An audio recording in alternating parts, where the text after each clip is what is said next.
Hey gang, I wanted to show you how to make the Fat Elvis cocktail that I'm going to make here. I saw a few variations of this online and I'm going to do yet another variation for myself. But the first step is to fat wash a bourbon with peanut butter. We're going to make a peanut butter fat washed bourbon. For this I'm going to use Jim Beam, Kentucky Straight Bourbon, and Kroger brand creamy peanut butter. All the various instructions I found for how to do a peanut butter fat wash of a bourbon called for creamy peanut butter, and that's about the only thing they all agreed on, so I'm sticking with peanut butter creamy. And first of all, we got to spread this down on a baking sheet. For me, I'm going to use this Pyrex here. Alright, and I know we want the 1 pound of peanut butter for 750 milliliters of bourbon. We'll see if it all fits in this Pyrex. I'm not sure if it will.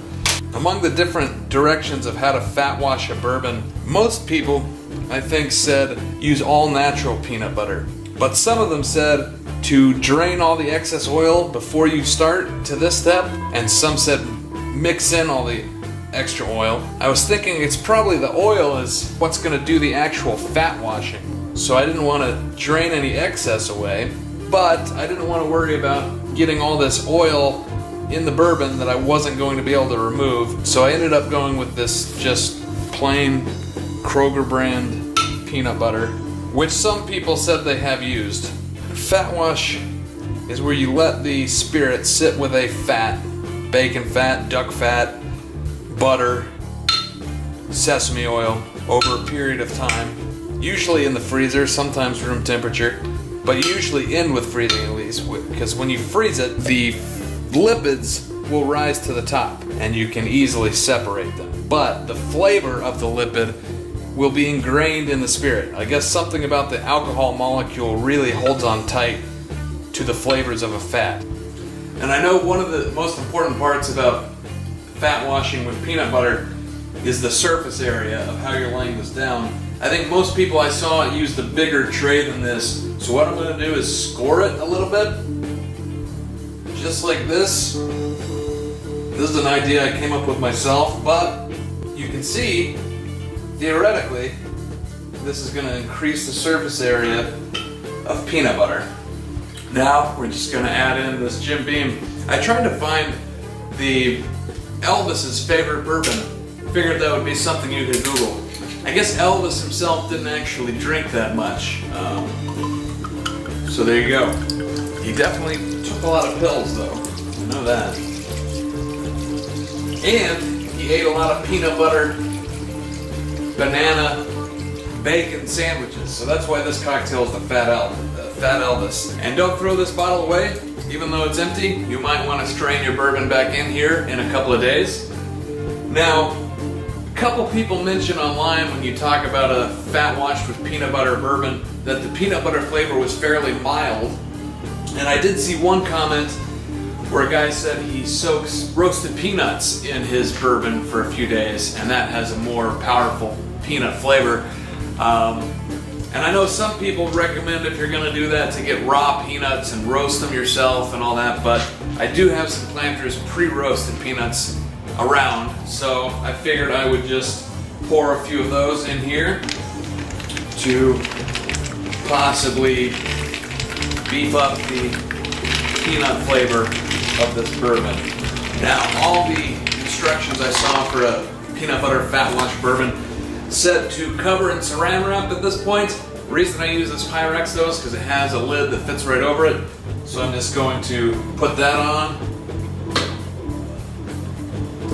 And then this goes in the freezer for 48 hours. Some of the instructions I saw said leave it room temperature, but I'm a little reluctant to do that with all this wet peanut butter, so I'm going to freeze it for 48 hours and we'll see how that goes. Alright, so here we are 48 hours later. For the cocktail, the Fat Elvis cocktail, there's supposed to be a bacon garnish, so I thought I'd go ahead and show you how I make my bacon, which is I oven bake it, baked bacon. And all I do for that is I get this baking sheet here, I line it with aluminum foil, and I lay out some raw bacon on it. Then I start the oven to 450 degrees.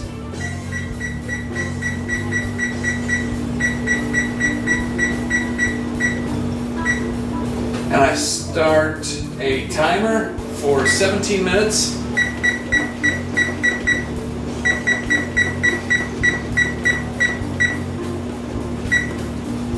And I put the bacon into the cold oven.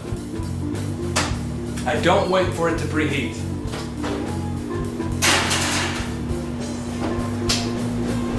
And what that does is it bakes pretty much perfect bacon every time.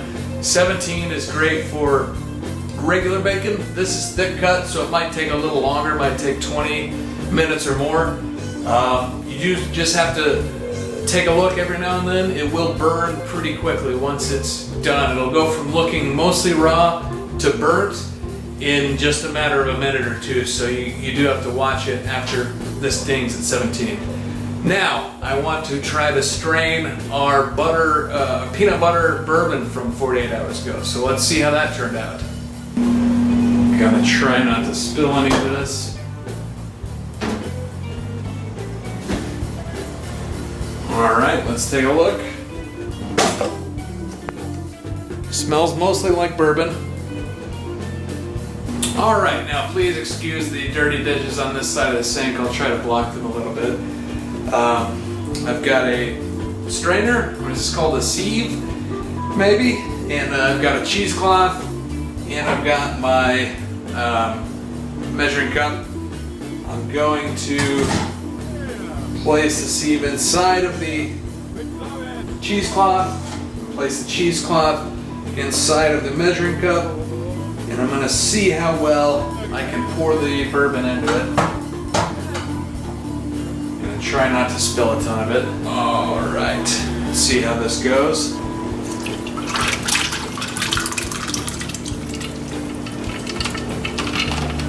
All right, a little extra in there.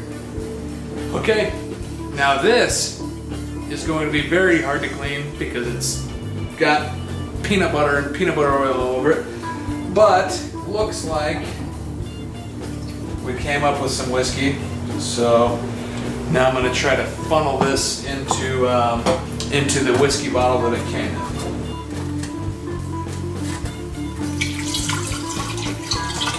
So as you can see here, a little bit of loss of whiskey that was probably absorbed into the peanut butter, and that's gone forever, but we'll see how this tastes. Alright, now this is the bacon. This is a very greasy way to make bacon, so you're going to want to have a paper towel to lay it out on. It's going to be covered in grease. If you like to cook with bacon grease, this is a good way to collect a lot of the grease. I don't cook with it because it seems too unhealthy. You can fat wash a spirit with it, and to do that I think you just put some warm bacon grease into a spirit in like a mason jar, shake it up, and put it in the freezer for a few days.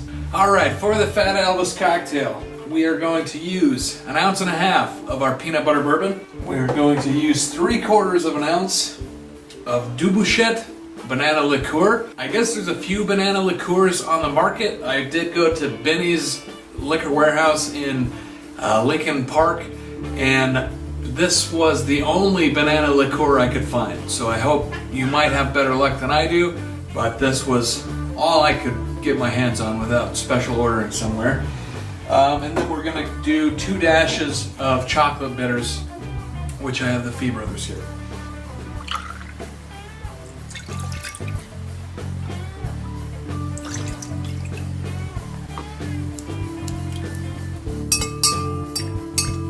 I'm gonna add a big old ice cube and a slice of bacon for garnish.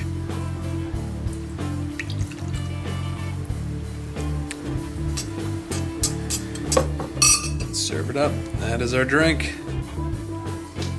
All right, so the original recipe I was basing this on had you shake it with an egg white and serve it in a snifter with no ice, but I was interested in what it would be like without an egg white. As my friend Rudy pointed out, that would make it sort of a Kind of a variation on an old fashioned with some peanut butter and banana thrown in, and the bacon, of course. So that's what I made. Let's see how it is.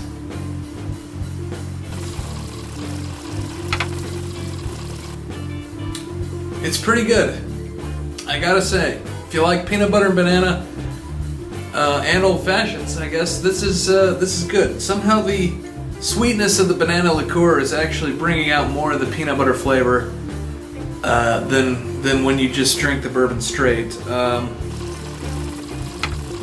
Yeah, I think you're getting both in equal parts. I think you're getting banana and peanut butter and old fashioned, all three, and bacon. Maybe not a great garnish. I'm curious what it tastes like after it's soaked in here for a second. Not great, I think. Not a flavor I've never had. I know that bacon is used in a lot of desserts nowadays. I've never been a huge fan, but I do see the appeal, and if you like sweet bacon or candied bacon, then that's going to be good. Drink itself, I like it. I think I wouldn't have attempted to make it if I didn't think I was going to like it, and I think we got what we were hoping for. So I made the Fat Elvis cocktail as originally written, with shaken with 1 egg white. Served. I don't have a snifter, so that's a stemless martini. Sarah's gonna take a drink and tell us her thoughts.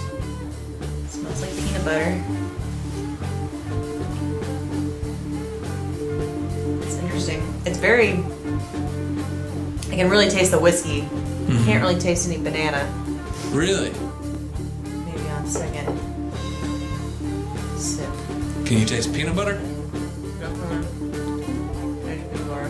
I think the drink deadened my taste buds because I can't really taste the bacon. It's interesting for sure. It's good. I don't know what I was expecting, but I don't think this is what I was expecting.